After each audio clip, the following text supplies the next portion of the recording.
Graça e paz, igreja. Vamos orar mais um pouquinho?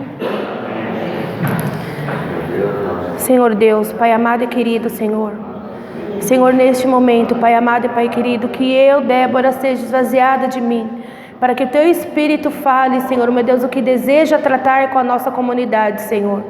Senhor, meu Deus amado, meu Deus querido, em nome de Jesus, Pai, que o coração, Senhor, meu Deus, o entendimento e o discernimento dos meus irmãos, ó Senhor, sejam ativados, Pai amado e Pai querido, e que o Senhor, meu Deus, possa me usar conforme a Tua vontade, o Teu querer, Senhor. Senhor, que eu possa, Senhor, meu Deus, ser esvaziada, e o Senhor seja engrandecido. Em nome de Jesus, Pai amado e Pai querido, eu oro. Amém.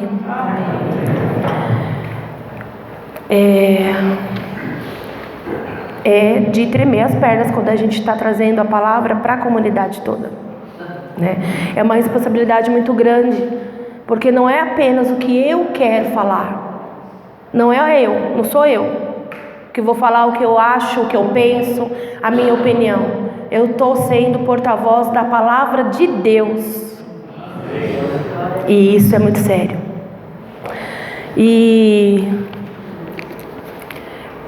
os irmãos sabem, né? Ainda ontem eu conversei com alguns, tivemos uns momentos bastante de intimidade, de relacionamento, porque eu acho que quando acontecem situações como aconteceu ontem, é relacionamento e é intimidade, é comunhão, porque senão a gente não tem a liberdade. E a palavra do Senhor ao meu coração, desde quando o pastor falou comigo, domingo passado, o Senhor Deus já falou com o meu coração a palavra para poder trazer. E por conta do que eu estava sentindo e tudo mais, eu ainda não dei ouvidos ao Senhor. Falei, como é que eu vou falar de uma coisa se eu estou sentindo outra? Como que eu vou falar de uma coisa se eu estou guerreando com outra, né? Mas Deus é Deus, e como eu acabei de falar, é Ele, é a palavra dele. Domingo passado, o pastor pregando, ele citou numa parte da pregação dele a graça abundante, né? E a gente tem estudado de sexta-feira, e o pastor tem falado e trazido questões que tem feito a gente refletir, para que a gente possa conversar com outras pessoas no mundo, para que a gente não guarde nosso conhecimento numa gaveta e ajoelhe para orar e deixe aquele conhecimento ali como se fosse o tesouro daqueles talentos que foram entregues, né? E um guardou o talento, e quando o dono veio e falou, o que você fez? E ele falou, eu guardei. Ele falou, tolo, não era para você ter guardado, né? Então que a gente não guarde aquilo que o Senhor dá para nós, que a gente possa compartilhar. E para compartilhar, assim, a gente está aprendendo a compartilhar nos estudos de sexta. E essa graça abundante de Deus que o Senhor falou comigo desde domingo passado. E o como falar. Aí o Senhor tratou ao meu coração, e eu vou falar um pouquinho para vocês sobre Paulo. Lá em 2 Coríntios, né, no capítulo 12, Paulo está no momento em que ele está falando para a igreja, e a igreja está passando por uma fase assim meio complicada, porque ele está falando com a igreja de Coríntios numa época em que eles estavam muito fascinados, iludidos por supostas visões, revelações de apóstolos que vinham e apresentavam e faziam e aconteciam, e aquilo enchia os olhos da comunidade. Todo mundo ficava, nossa, quantas maravilhas! E as próprias pessoas que faziam aquilo se gabavam. Eu tenho experiência espiritual, porque eu sou o Mega Master Blaster. Creiam em mim, porque eu sei do que eu estou falando. Eu sei da palavra, eu prego, porque o Senhor me falou, a visão me revelou. E eles ficavam às vezes assim, falando, nossa, grandes coisas, né? E ficavam se gabando. E muitas dessas coisas, as pessoas, eu vou usar a palavra que o pastor acabou de falar agora, tá?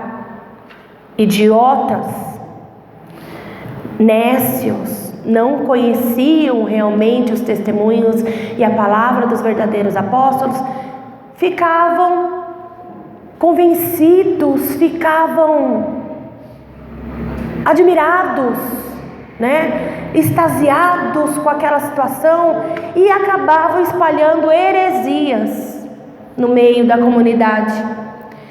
E estes apóstolos falsos, fraudulentos, acabavam que se vangloriando das suas alegadas experiências espirituais e das suas falsidades, porque ninguém contestava. E eles colocavam em dúvida o que era dito na verdade, a verdadeira palavra do Senhor, o verdadeiro evangelho, a verdadeira boas novas, né? E aí Paulo escreve para a igreja de Coríntios nessa época, e ele fala na palavra, versículo 1: é necessário gloriar-me? Agora não convenha, mas passarei as visões e revelações do Senhor.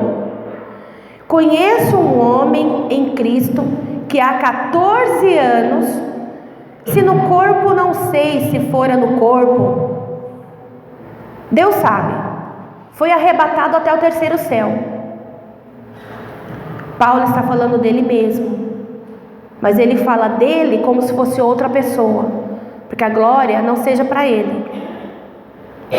Sim, conheço o tal homem, se no corpo, se fora do corpo, não sei, mas Deus sabe, que foi arrebatado ao paraíso e ouviu palavras inefáveis, as quais não é lícito ao homem referir.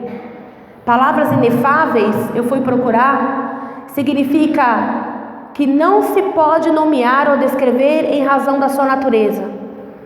Paulo foi levado a um lugar onde a gente sequer, com toda a imaginação que a gente tem, a gente consegue imaginar. Onde sequer Paulo conseguia descrever, porque não existe palavras, é indizível, não dá para poder dizer, é impronunciável essas palavras. E aí ele fala de si mesmo na terceira pessoa e contando, para não se vangloriar sobre essa glória, essa bênção que ele viveu, e ele testemunhando como experiência própria as pessoas da comunidade. E aí ele continua: desse tal me gloriarei, mas de mim mesmo não me gloriarei, senão nas minhas fraquezas. Pois se quiser gloriar-me, não serei insensato, porque eu direi a verdade. Ele dizendo, se ele quisesse se gloriar, ele não está sendo falso, mentiroso. Ele realmente viveu aquilo ali, é uma verdade, e Deus sabe do coração dele. Mas ele não vai se gloriar. E no versículo 7: e para que me não exaltasse demais, pela excelência das revelações, foi-me dado o espírito na carne, a saber, o mensageiro de Satanás, para me esbofetear, a fim de que eu não me exalte demais. No 8: acerca do qual 3 vezes roguei ao Senhor que o afastasse de mim. 3 vezes Paulo orou, rogando ao Senhor que fosse liberto desse espírito na carne, desse espinho na carne. Mas o Senhor respondeu a Paulo dessa maneira, no versículo 9: e ele me disse, a minha graça te basta, porque o meu poder se aperfeiçoa na fraqueza. Por isso, de boa vontade, antes me gloriareis nas minhas fraquezas, a fim de que repouse sobre mim o poder de Cristo. Pelo que sinto prazer nas fraquezas, nas injúrias, nas necessidades, nas perseguições, nas angústias, por amor de Cristo. Porque quando estou fraco, então é que sou forte. Até aí. E aí nessa palavra a gente teria bastante coisa para poder conversar. Mas eu vou me atentar a essa parte da graça. A tua graça me basta.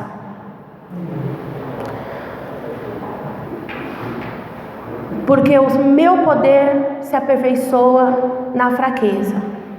A graça de Deus na nossa vida. O poder de Deus se aperfeiçoa na fraqueza. Porque quando a gente está fraco, a gente a gente não se exalta, não se ensoberbece, não se sente o tal, não se acha. Porque na fraqueza você está fraco. Você está se sentindo o último biscoito do pacote. Você está se sentindo o pior dos piores. Na fraqueza é assim que a gente se sente. A gente não tem força para lutar por nós mesmos. A gente não tem. E é aí que o poder de Deus atua na nossa vida. E é aí que a graça de Deus é abundante, como o pastor falou, na nossa vida. É nestes momentos das nossas vidas que a graça de Deus está muito mais sobre nós do que em outros momentos, quando a gente está no festejo, quando a gente está muito bem, quando está tudo muito bom. É para a gente adorar e querer e pedir tribulações, fraquezas? Não. Mas quando elas vier sobre a sua vida, não as rejeite. Porque se a gente está falando de graça, e a gente está vivendo num tempo da graça, a gente está vivendo num tempo da graça onde o mundo jaz no maligno. Olha que contradição. A gente vive no tempo da graça onde o mundo jaz do maligno. Quando essa frase é dita, o mundo jaz do maligno, eu pensava muito sobre essa frase, né? Aí Deus me abençoou com discernimento que o mundo jaz do maligno é que o mundo é do mal.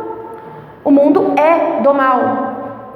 Então, ei, você aí que gosta do mundo, cuidado. Nas sextas nós estamos aprendendo que você é filho de Deus ou você é filho do diabo.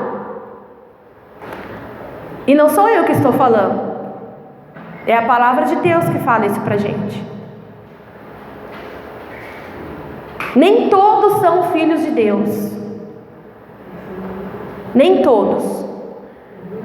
E quando a gente fala de filhos, ou são filhos de Deus, ou não são filhos de Deus. Se o mundo já é do maligno, e você não é filho de Deus, qualquer pessoa pode entender que se ele não é filho de Deus e jaz do maligno, ele é filho do diabo. Infelizmente. E não é para escandalizar ninguém que eu estou dizendo isso. É para que a gente possa refletir e lembrar da graça abundante. Aí essa graça abundante, a palavra graça, eu fui buscar o que significa essa palavra graça. A graça, o tempo da graça, a graça de Deus. O que significa isso?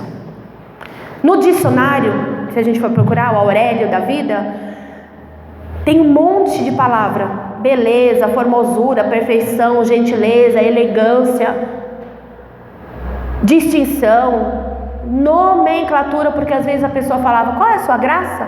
Antigamente, né? Aí tem o dicionário bíblico também, que ajuda a gente a entender muitas coisas dos termos. Lá no dicionário bíblico, a graça, misericórdia, amor, bondade, compaixão. A graça é o favor que se dispensa ou que se recebe. O favor que se dá ou que se recebe também é graça. E no estudo da teologia, tel, Deus, logia, estudo. Então é uma ciência que estuda Deus. No estudo da teologia, ela vem tratar o que fala lá em Romanos 3:24. Eu só vou, se os irmãos quiserem abrir, amém, mas nem precisa, viu, irmãos? Eu vou ler para os irmãos.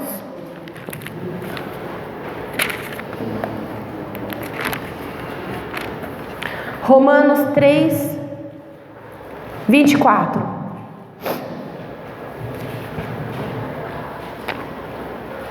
Sendo justificados gratuitamente por sua graça, por meio da redenção que há em Cristo Jesus. Sendo justificados gratuitamente por sua graça, por meio da redenção que há em Cristo Jesus. Essa justificação gratuita, por meio do sacrifício de Jesus, é o dom sobrenatural concedido por Deus através de Jesus, nos proporcionando a salvação. É o dom gratuito, não merecido, de Deus ao homem, num encontro transformante, em que a criatura humana, aquela criatura humana que o pastor acabou de falar no Salmo 144, ela é restaurada, aproximada por meio de Jesus Cristo, e aí se torna filho de Deus. Quando a gente fala não merecido, porque não importa o que você faça, não importa. Não adianta você querer fazer muitas coisas na igreja, muitas atividades, e estar sempre ali fazendo, porque você vai atrair a graça de Deus para você. Não. Porque você vai se aproximar de Deus. Não. O que pode aproximar e atrair a graça de Deus para você é isso aqui, ó. A leitura e o estudo disso. É este o caminho, esta é a chave. É a palavra de Deus. E uma curiosidade que eu estava estudando é que lá no Antigo Testamento, a palavra graça não é citada. A palavra. Mas, se a gente parar para pensar, a graça de Deus era sobre o povo de Israel. Por quê? Lá no dicionário bíblico, graça também é misericórdia. Graça também é amor. Graça também é bondade. Também é compaixão. Também é favor. Lá no Antigo Testamento, eu até separei alguns textos, eu só vou ler para os irmãos, só para poder situar. E a gente vê isso muito posto. Lá no livro de Êxodo, na época de Moisés, após a saída do povo do Egito, né? E lá no livro de Êxodo a gente vê Deus falando com Moisés. Lá no capítulo 33 do livro de Êxodo, no versículo 19. E Deus responde: diante de você farei passar toda a minha bondade, e diante de você proclamarei o meu nome, o Senhor. Terei misericórdia de quem eu quiser ter misericórdia, e terei compaixão de quem eu quiser ter compaixão. E acrescentou: você não poderá ver a minha face, porque ninguém poderá ver-me e continuar vivo. A graça de Deus, claramente exposta aqui, ó, e dita. No livro de Isaías 51, versículo 12. E eu mesmo sou quem a consola. Quem é você para que tema, homens mortais, os filhos dos homens que não passam da relva? Aqui é Deus falando. falando através da boca do profeta. E ele falando: eu mesmo quem consola Israel. A graça de Deus novamente apresentada ali, na vida, naquele povo, sobre aquele povo. E aí, por que eu estou falando tudo isso, né? Da graça de Deus no Antigo Testamento, do que significado da graça. Aí eu vou fazer uma pergunta para vocês. O pastor tem feito na sexta-feira para a gente essas perguntas e a gente tem, muitas vezes fica com aquela cara assim de cri, cri, cri, cri, cri, cri, cri. Aí ele começa a perguntar mais, e aí a gente vai respondendo, e ele continua perguntando porque você não respondeu certo. E eu vou perguntar para vocês guardarem essa pergunta, porque no final eu vou retomar. O que é a graça de Deus? Eu falei aqui, eu descrevi a graça. Mas o que é a graça de Deus? Guarda, você também que está assistindo, guarda. O que é a graça de Deus? Para pensar nesse momento enquanto eu estiver falando. A graça de Deus, eu falei de salvação, que é um dom sobrenatural concedido por Deus por meio da salvação, através do sacrifício de Jesus lá na cruz. Mas a graça de Deus não é uma graça que se limita apenas à salvação na nossa vida. Não. A graça de Deus está na salvação que a gente recebe, independente do que a gente faça. É favor imerecido. Cada um de nós que estamos aqui ouvindo essa palavra, que está aí assistindo essa mensagem, não merecia, até Jesus verter o seu sangue na cruz. Essa é a graça da salvação, mas não é só essa graça da salvação que a gente está falando. A graça de Deus atua nas nossas vidas ao longo de toda a nossa vida. A partir do momento em que você acredita que Jesus Cristo é o Filho de Deus, que Ele se sacrificou na cruz para o perdão dos nossos pecados, nos possibilitando a salvação. A partir que você crê nele, não é só receber essa palavra, mas acreditar nele, você vai tendo a graça sendo atuada sobre a sua vida a todo momento. Essa graça é que te capacita. A graça de Deus é que traz para você as capacitações que a gente muitas vezes acha que não tem. Como, por exemplo, eu estar aqui falando de vocês a palavra de Deus. Não é fácil. Sendo porta-voz da palavra de Deus. Não sou eu, pelos meus méritos, mas é a graça de Deus sobre a minha vida.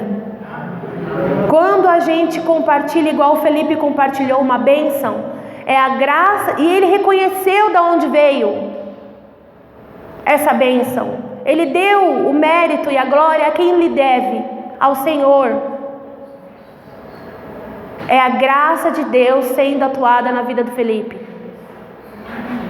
Quando a gente faz isso, é a graça de Deus sendo administrada em nós. Porque nós, por nós mesmos, nós não somos nada, não temos nada de bom. E para pensar um pouquinho. Nós, que recebemos Cristo Jesus como o nosso Senhor e Salvador, vivemos no mundo que jaz no maligno e temos o pecado dentro de nós. Olha isso. Nada favorável. A gente vive no mundo que é mal e a gente tem o mal dentro da gente. Então, se a gente viver no mundo que é mal e tem o mal dentro da gente, pensa na dificuldade. Porque é como se o peixe estivesse nadando contra a maré. Todo mundo está indo para um lado, seguindo a corrente. Quem já assistiu aquele filme lá do Procurando Dory? sabe, da corrente marítima, né? Tá seguindo a corrente, todo mundo tá lá na corrente, seguindo a corrente marítima, mas nós não. Nós somos o peixinho que está nadando contra ela. Somos o peixinho que está nadando contra ela, porque o nosso alvo não é viver na corrente desse mundo. Nosso alvo é Jesus Cristo. A nossa intenção é a gente caminhar construindo nesse caminho oportunidades para outras pessoas virem com a gente, para a gente chegar até o alvo que é Jesus Cristo. Esse é o nosso objetivo, chegar até o alvo que é Jesus Cristo. E a gente é esses peixinhos que estão nadando contra essa maré, no mundo que jaz o maligno, tendo pecado dentro de nós. Ui, poxa vida, hein? Que coisa louca. E aí essa graça que vai nos capacitando para a gente seguir esse caminho, ela vai trabalhando em nós, nos dando condições para que a gente possa fazer coisas boas. Então, quando você faz alguma coisa boa, que você se sente bem, porque quando a gente faz o bem a alguém, a gente sente muito melhor, talvez, do que aquela pessoa que recebeu, né? E aí, quando você se sentir assim, lembre-se, já vou jogar um balde de água fria em você. Lembre-se, não foi você não, porque você não é bom não. A graça de Deus atuando em você te capacitou para você fazer essas coisas boas. Então pode tirar o seu cavalinho da chuva, parar de se vangloriar. Não é você que vai se vangloriar. Dê a glória a quem é devida. A glória é de Deus, que derramou a graça sobre você e te capacita para fazer as coisas boas. Então não se sinta um mega master blaster, o bonzão ou a boazona, que a gente não é. Porque se a gente faria, sabe o que? A gente faria o bem para nós mesmos. A gente não ia fazer o bem para o outro. Se a gente tem oportunidade, a gente pensa em nós, no que é bom para mim, no que vai me reverter resultado para mim, no que vai me favorecer. Eu. A gente não pensa no próximo, não pensa no outro. Quando isso acontece, é a graça de Deus sendo atuada em você. Quando a graça atua em você, você para de pecar. Olha que coisa louca, né? Você para de pecar. Você diminui as ações do pecado. Mas como assim? Eu tenho pecado dentro de mim? Você tem a tendência do pecado dentro de você. A fazer o mal, a destruir, a tratar mal o outro, coisas ruins, você tem. Mas você começa a perceber isso e você começa a pedir que Deus te ajude e a graça de Deus atua em você. E você percebe isso em você. Lá em Efésios, capítulo 2, alguém poderia abrir, por favor? Efésios 2.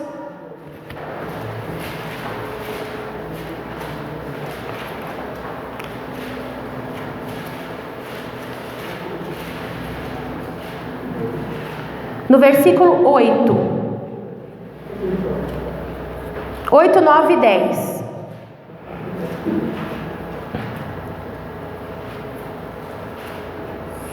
Amém? Pode ler. Pois vocês são salvos pela graça, por meio da fé. E isso não vem de vocês, é dom de Deus. Não por obras, para que ninguém se glorie, porque somos criação de Deus, realizada em Jesus Cristo, para fazermos boas obras, as quais Deus preparou antes para nós as praticarmos. Olha aí. A graça, pela graça sois salvos, por meio da fé, do acreditar. Não vem das obras para que ninguém se glorie.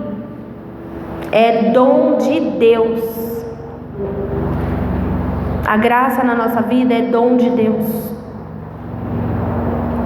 Porque somos feitura sua. Ainda ontem a gente estava falando sobre isso, né, pastor? Somos feitura, somos criação, somos criatura feita de Deus. Todos nós somos.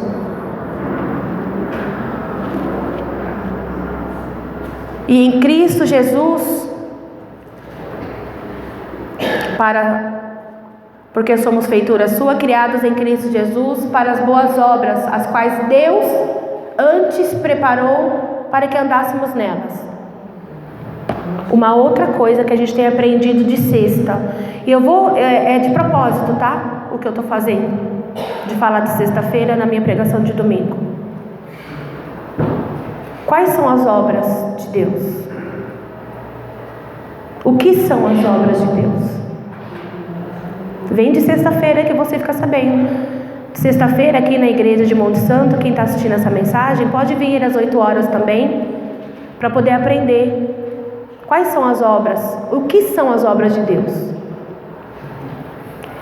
Voltando ao assunto da graça, através da graça atuante na nossa vida, essa graça abundante nas nossas vidas, ela mostra que sozinhos nós não conseguimos fazer as coisas, mas sozinhos nós por nós mesmos. Mas se nós confiamos em Deus, Ele nos capacita, Ele nos transforma, Ele prepara, Ele traz pessoas para nos ajudar, Ele nos aconselha, Ele esclarece, Ele abre o entendimento, Ele te dá sabedoria, discernimento, porque sabedoria sem discernimento também, sabedoria e discernimento, um é que você entende, o outro é que você consegue praticar. Tudo vem de Deus através da graça de Deus. A graça de Deus também atua em nós quando nós fazemos coisas erradas. Porque a partir do momento que a gente tem o pecado dentro de nós e a gente procura não pecar, e eu sou uma pessoa que estou falando sobre isso, mas não sou perfeita. Eu peco todos os dias. Todos os dias eu peco. E eu sei que eu não sou perfeita. E eu peço perdão a Deus. Eu peço que Ele trabalhe em mim naquele ponto que eu percebi o pecado. Eu busco a Ele para que Ele possa me lapidar e me transformar. Essa é a graça de Deus sendo atuada em mim. A graça de Deus atua quando a gente faz coisas erradas, depois que a gente é convertido, depois que a gente entende o sacrifício de Jesus na cruz por nós.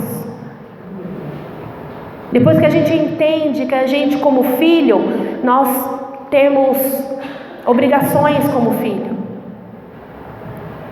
Porque os nossos filhos, nós como os pais, temos sobre a vida dos nossos filhos.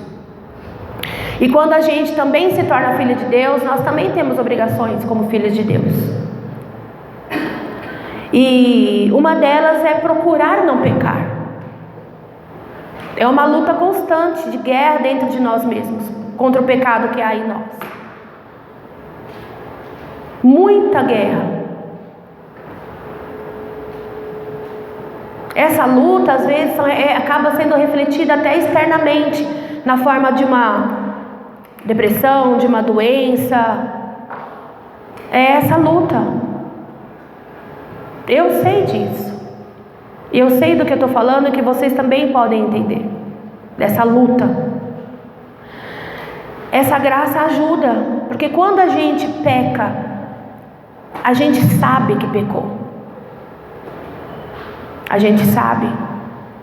Quando a gente se torna filho de Deus, a gente começa a querer conhecer a Jesus Cristo, porque Ele é o nosso modelo, o nosso exemplo. Quando a gente começa a ter uma caminhada, a conhecer aqui, olha, que essa é a chave, o nosso manual de instrução do ser humano, e aí a gente percebe que pecou, a graça de Deus também atua sobre a nossa vida, porque é nesse momento que a gente é levado ao arrependimento.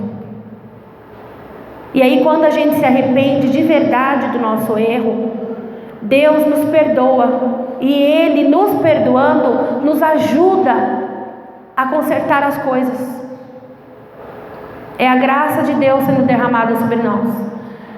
É o perdão que a gente recebe e ajuda ainda para consertar as coisas que a gente de repente ou fez errado ou quebrou.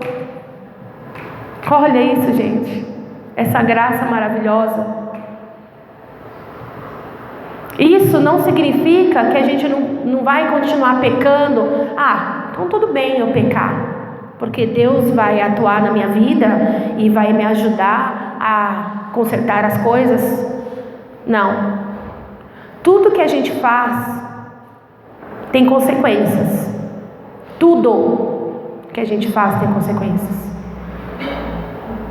E a gente não pode continuar pecando achando que não vai ter consequências. Eu posso até ser ousada e trazer para vocês uma fala que tem no mundo. No mundo, eles costumam falar da lei do retorno, dessa tal lei do retorno. Essa lei do retorno nada mais é do que a consequência das suas ações. Tudo tem uma consequência no que a gente faz. Essas consequências, dependendo do que você faz, ou são boas ou são ruins. Como que você vai saber? Deus vai te orientar através da busca que você vai ter com Ele. Se você busca Ele sempre, Ele vai te mostrar. Se você não busca, você vai ter dúvida, e a dúvida jaz do maligno. O em cima do muro é do maligno, porque o muro está no mundo e o mundo é de Satanás. Então, se você tem dúvida das suas ações, não faça. Não faça. Se você pode contar as suas ações para os seus amigos, beleza. Seus amigos, eu estou falando nós irmãos. Se você pode contar para o irmão, falar: irmão Abissuir, eu fiz tal coisa, faça.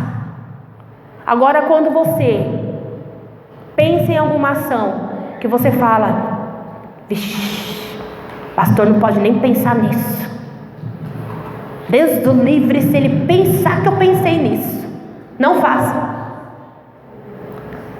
Não faça. Porque se você não pode contar para o seu irmão, não é para você fazer.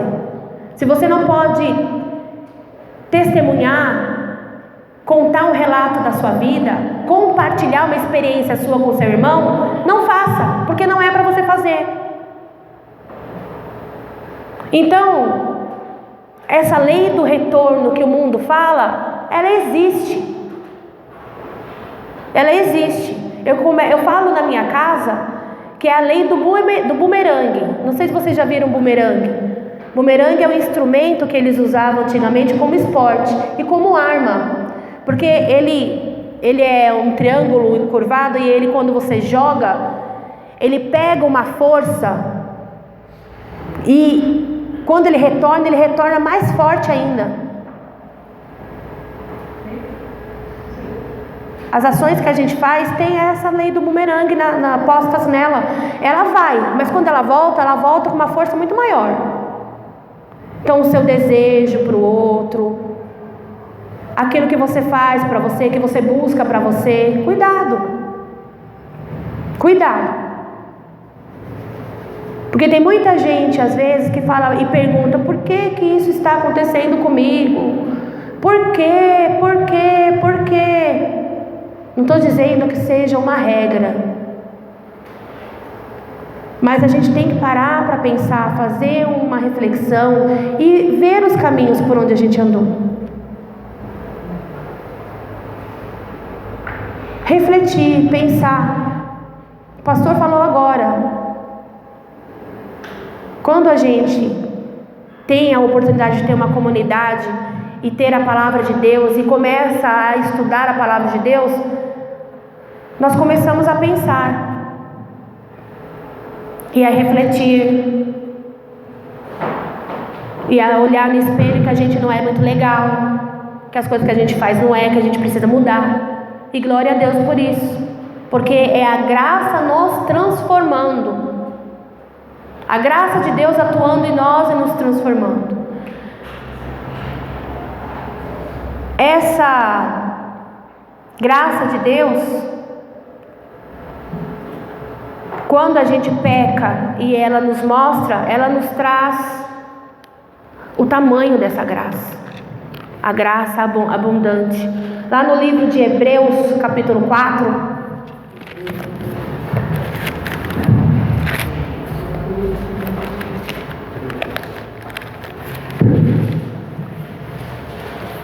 capítulo 4, versículo 14. Amada, obrigada.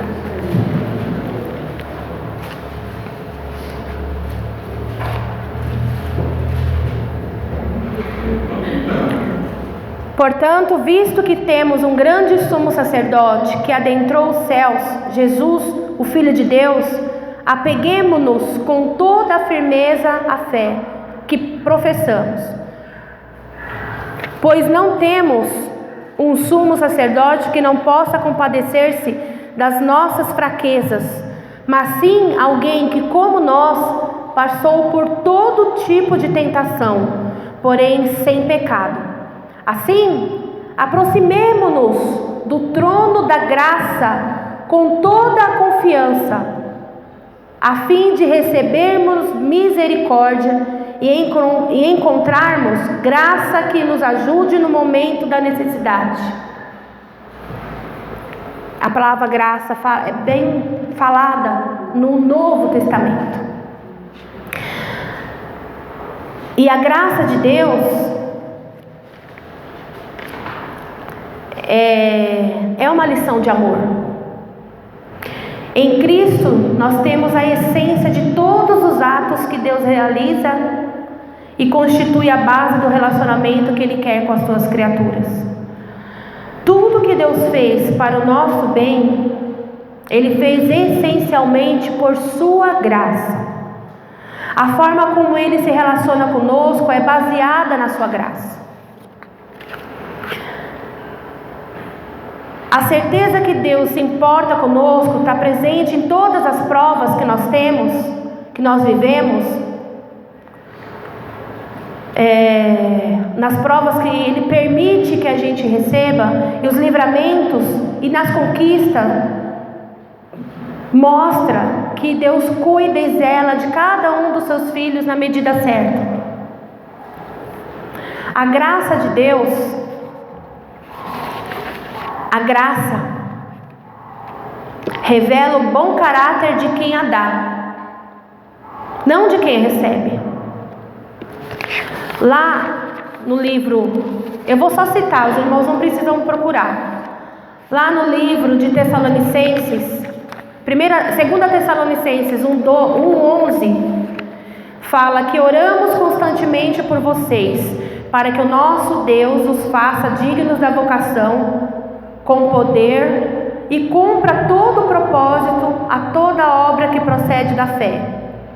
Assim, o nome do nosso Senhor Jesus será glorificado em vocês e vocês nele, segundo a graça de Deus, segundo a graça do nosso Deus e do Senhor Jesus Cristo. As lições que a gente passa nessa vida, que Ele nos permite vivenciar, são lições que nos fortalecem e nos levam à fé, fortalecer mais ainda a nossa fé no Evangelho de Jesus Cristo. Não é fácil, mas esses momentos são fundamentais para a gente poder entender a força e a dimensão do amor de Deus, quando se trata de todo o carinho e afeição que Ele tem lá do alto para conosco, e nos estimula cada vez mais a seguir a nossa missão. Porque toda vez que a gente passa por alguma lição, por alguma provação, e a gente roga ao Senhor e o Senhor nos responde, nós nos sentimos acolhidos e fortalecidos, e isso nos estimula a continuar seguindo e buscando cada dia mais. As mais duras lições, eu posso dizer isso como uma pessoa que está vivendo. Então é um testemunho da minha vida, essa frase. Que nas mais duras lições nós não devemos encarar como castigo, ou forma de correção. Não, porque o amor de Deus cobre uma multidão de pecados inimagináveis. Então, só cabe a Ele o direito de amar a gente e corrigir a gente como filhos, porque Ele é o nosso Pai. Abba, Pai, a quem a gente pode se chegar. E Ele nos permite momentos assim para que a gente possa ter a nossa atenção redobrada e a gente não se desvie dos caminhos. A gente não se desvie dos caminhos nem para a esquerda nem para a direita, nem por sussurros de alguma revelação, de alguma visão que foi dita a você, nem por pregações ou palavras de profetas que você possa ter ficado maravilhado, mas que alguma coisa você percebeu que não condiz com aquilo que você aprendeu. Porque o nosso maior tesouro é a palavra de Deus. Então tudo que você receber, tudo que você ouvir, tudo que foi revelado a você, busque na palavra se é de Deus ou não. Porque no meio desse estudo sobre a graça, eu também aprendi que existem principados e potestades, hostes do inimigo, que também exercem poder. Por quê? Porque são poderosos? Porque o mundo jaz no maligno. E quem não está aqui, olha, baseado fortemente na rocha, na palavra, você pode ser alimentado com qualquer coisa que te diga, ou que te surpreenda, ou que te dê uma sensação de maravilha, de alegria, alguma coisa que te fascine. Não se deixe enganar. A graça de Deus nos ajuda, nos capacita. A graça de Deus nos esclarece. A graça de Deus é modelo para a gente seguir. A gente só consegue isso com educação e disciplina. Por quê? Porque com educação e disciplina a gente passa por estágios para alcançar a graça plena. E sabe qual é a graça plena? O pastor também pregou no domingo passado. A estatura de Jesus. O modelo de Jesus. Ser igual a Jesus. Ser como Jesus. Só com educação e disciplina. Por que a gente precisa de disciplina e educação? Porque o mundo jaz no maligno. O mundo, ele é gostoso. Ele é sedutor. Ele é bonito. Quando nos apresentaram um espírito maligno feio, horrível, de chifre, rabo, com aquela careta assim grandona, é mentira. Não é não. É naquela roda de amigos que você fica ali, sabe? O mundo jaz no maligno. Quem está atuando? É naquela visita ou naquele passeio que você faz? É naquele lugar que de repente você vai com algumas pessoas que te convidaram do trabalho, da escola ou vizinhos? Lá é legal. Lá, ó, top, se diverte pra caramba, conversa, espalhece a cabeça, né? Vou me atrever a falar alguma coisa, bebe até um negocinho. Pois é, quem bebe, né? Pois é. Será que lá, se você está lá, você está refletindo a glória de Deus, o brilho de Jesus naquele lugar? Se você está lá, você está fazendo a diferença para que as pessoas que estão lá possam querer Jesus, o Jesus que você tem? Se isso não acontece, não é lugar para você estar. Porque são seduções, são armadilhas, são tentações, são ilusões do mundo para você cair. E aí quando você cai, o inimigo começa a colocar culpa sobre você. Você vai para a igreja? Depois de você ter ido naquele lugar? Depois de você ter feito aquilo? Depois disso, daquilo? Não. Imagina o que você vai fazer no meio dos irmãos. Ele é santo, você não, você é um pecador nojento. Não vai lá não. E aí você não vai um dia, você não vai 2 dias. Aí quando você vê, você nem quer saber. Quando o irmão fala com você, fala: pronto, já vem encher o meu saco, já me cobrar. Rapaz, você vê o fulano lá, deixa eu trocar de calçada, que ele já vai perguntar por que eu não fui para a igreja. E assim vai. E assim a delícia do mundo seduz a gente. Não é um fardo, não é uma palavra pesada, mas é lembrando que a graça do Senhor e que a gente aqui está passando por um momento. No Salmo falou que a vida do ser humano é um sopro. Quantos anos a gente vive em média? 90 anos? Alguns vivem mais de 90 anos? Quantos anos a gente vive bem? 90, 80 anos? O que quer dizer essa quantidade de anos em relação à eternidade? Eternidade. E a vida que a gente vive aqui é um reflexo da eternidade. O que eu construo aqui, eu não sei como vai ser lá. Eu não fui lá e voltei para contar para vocês. Não sei. E se eu for, eu não quero voltar, tá? Nunca. Jamais. Então eu não sei. Nunca ninguém voltou para falar: olha, é assim, tá? Olha, lá é legal. Ninguém nunca fez isso. Mas a palavra de Deus fala que a vida eterna começa agora. Aqui, com vocês ouvindo eu falar. Com a gente aprendendo de sexta-feira a palavra de Deus, com a gente exercitando a oração, que é a conversa com os irmãos e com Deus, nas terças-feiras, nas orações que a gente faz na nossa casa, no nosso secreto, que só Deus sabe, escuta, só Ele vê dentro do seu coração. São esses momentos aí que você já vai construindo cada tijolinho da sua estrada que vai te levar à vida eterna. E como que você consegue? A graça derramada sobre a sua vida. A graça derramada sobre a sua vida através do poder do Senhor é que permite com que a gente entenda, com que a gente faça e continue a caminhada, mesmo tendo toda essa sedução gostosa do mundo. É isso. Filho meu, não rejeites a correção do Senhor, nem te enojes da tua repreensão, porque o Senhor repreende aquele a quem ama, assim como o pai ao filho a quem quer bem. Provérbios 3, 11 e 12.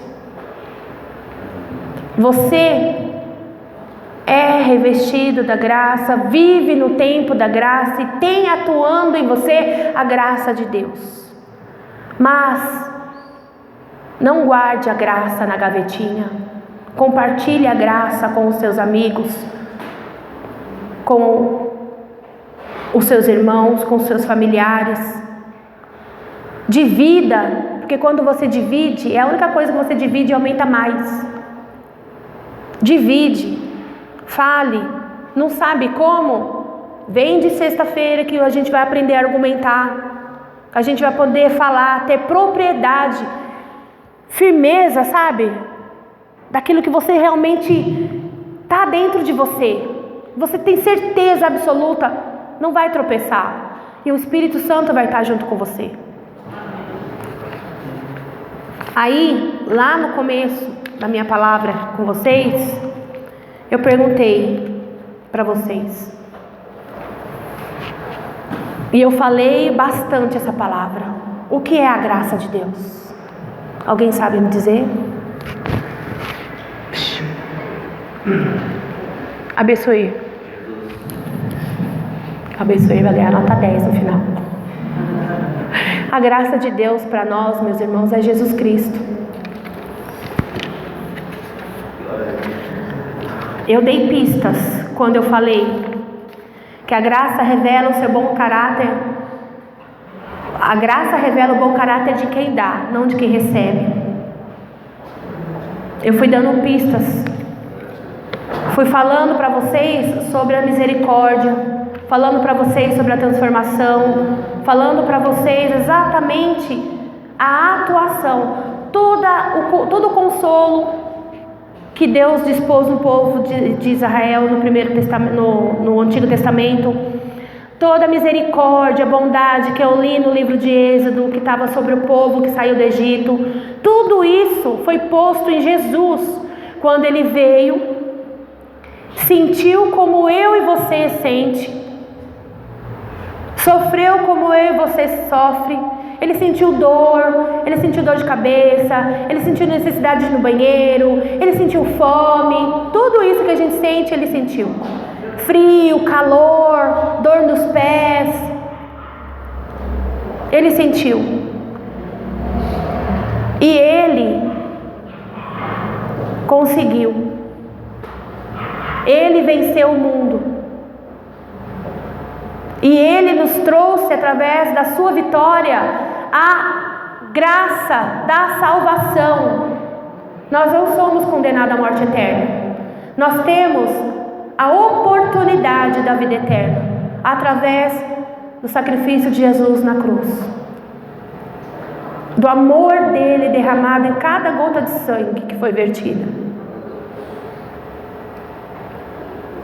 Quem de nós derrama sangue por quem ama? Se é que a gente ama de verdade. Porque às vezes eu penso que até o nosso amor é corrompido também pelo pecado e a gente não ama como deveria amar. A gente não ama. O amor incondicional de Deus a gente tem ideia. As mães que já conseguiram parir um filho, as mães que adotaram um filho de coração, esse amor que a gente sente pode até ser lembrado, porque não é nem semelhante. Eu não sei se chega a uma gota do amor do Senhor, do amor de Deus para conosco, ao ponto de Jesus Cristo verter o seu sangue na cruz, em graça a favor de nós. Essa é a graça abundante que o pastor falou domingo passado. A graça abundante sobre as nossas vidas. E foi sobre a graça do Senhor, que é Jesus Cristo, que eu vim falar para vocês essa manhã, para que nós possamos levar essa palavra, guardar a graça do Senhor para conosco e dividi-la com outras pessoas, para que a graça do Senhor possa fazer o brilho de Jesus resplandecer sobre as nossas vidas, para que a graça do Senhor possa nos transformar a cada dia, e que um dia nós todos nos encontremos junto com o Senhor para vivermos a graça eterna. Amém? Eu agradeço a oportunidade, agradeço a paciência dos irmãos, agradeço a todos vocês pela bênção de poder ser porta-voz da palavra de Deus. Louvado seja Deus. Vamos orar? Deus amado e querido, Pai santo e poderoso, Senhor meu Deus, nós te louvamos e agradecemos ao Senhor, por Senhor ser quem Tu és em nossa vida, Pai amado e Pai querido.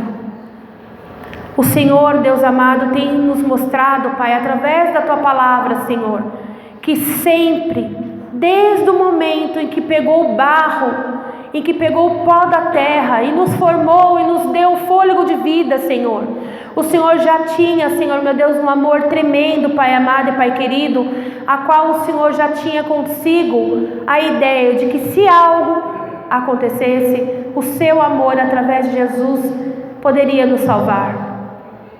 Essa confiança, Senhor meu Deus, no Teu amor, em ser esse Deus maravilhoso, grande, poderoso e soberano, mas ao mesmo tempo tão sensível, Senhor meu Deus, que acolhe as nossas lágrimas, os nossos sentimentos, as nossas dores, ó Senhor, que entende quem nós somos, como a Tua palavra ali no Salmo 144 fala do ser humano.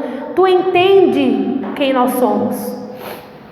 Todos nós com cada mania, cada neura, cada jeito de viver, cada imperfeição. E o Senhor nos acolhe, e o Senhor não desiste de nós. E o Senhor, meu Deus amado e querido, a cada dia que nós acordamos, Pai, e respiramos ao Senhor, o Senhor nos dá mais uma chance de nós nos arrependermos, de nós nos voltarmos a Ti, de nós buscarmos ao Senhor o Teu caminho e querer a Ti. Obrigada, Senhor, porque o Senhor tem nos ajudado todos os dias. O Senhor tem, Pai amado e Pai querido, abençoado os nossos caminhos, os nossos trabalhos, ó Senhor, as nossas relações, a nossa comunhão, Senhor, meu Deus, com os irmãos. O Senhor tem estado conosco, Senhor. Nós temos Te sentido, nós temos Te visto, Senhor, meu Deus. Nos detalhes, ó Senhor, nos milagres, ó Senhor, que nós vivemos, nos livramentos, ó Senhor, nas bênçãos recebidas, ó Senhor, nas conquistas. Tudo, Senhor, meu Deus, é para a honra e glória do Teu nome.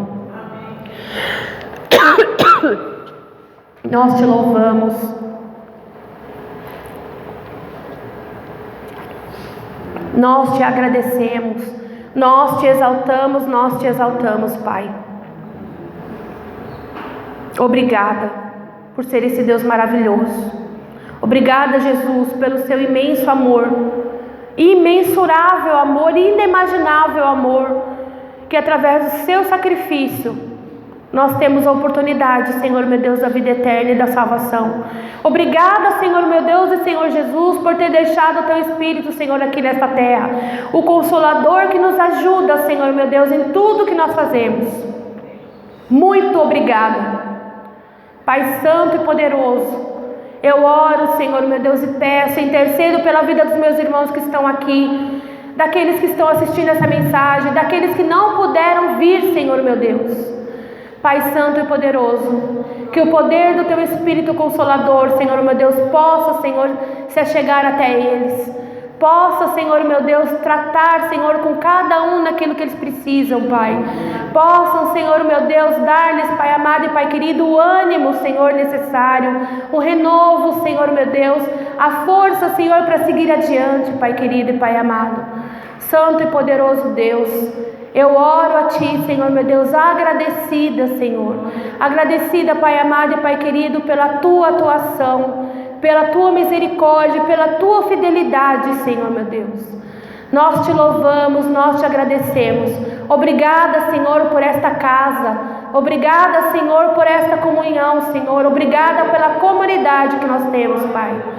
Senhor amado, meu Deus querido, obrigada pelos vizinhos que nós temos, obrigada pelo bairro, Senhor, meu Deus, na qual o Senhor nos colocou. Santo e poderoso Deus, que a cada dia o Senhor continue escrevendo a Tua história em nossas vidas, o Senhor realize, Senhor, meu Deus, a Tua vontade em nós, e o Senhor possa, Pai amado e Pai querido, nos receber, Senhor, no grande dia, para estarmos contigo por toda a eternidade. Em nome de Jesus, que eu oro a Ti, Senhor, meu Deus. Amém. Obrigado, meus irmãos. Louvado seja Deus.